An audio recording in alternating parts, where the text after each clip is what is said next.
So one of the things that we have to identify, and Lord knows we are in this season, we've been in this season, is the worship of self, all right?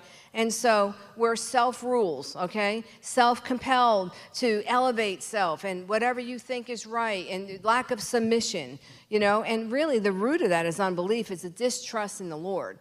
And so worship of your thoughts, prioritizing ourselves, our thoughts over and above the Word of God, or even other leaders, or things that people are trying to help with. It's selfishness. There's pride. There's, self-idolatry. There was a magazine years ago, I don't know if it's still out, called Self, Self Magazine. And I used to like that magazine too. So anyway, so God had to deal with me about self. And so, we have to humble ourselves. And we want to be a teachable people. Kingdom of self, let me tell you, is not easily dethroned, because we're so used to being in control, and it's my way or the highway, and well, I don't know about this, the Bible's saying we have to tithe. Well, that's a big one. I mean, if I taught on tithing, people really get all up in the air over that one.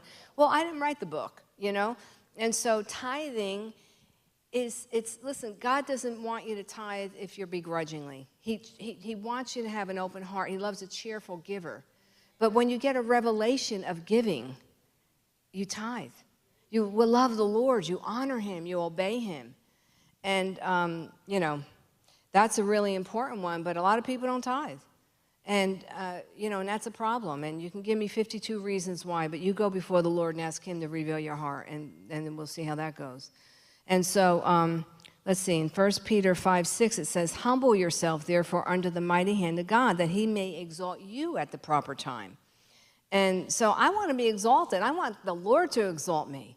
I want to humble myself in obeying the word of the Lord. And listen, when I first got saved, when people spoke to me about tithing, I thought, I am not tithing. They're crazy. I am not tithing. And I thought that was ridiculous until the Lord got a hold of me.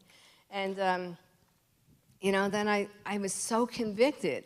And I chose to obey the word. And that was just from reading the word, because I didn't attend church. I didn't know where born agains went to church. So I worked for the airlines, and a lot of the people there were born again, and I was Catholic. I had no clue. But then I started to tithe, and just out of obedience to Him, right, and a love for Him.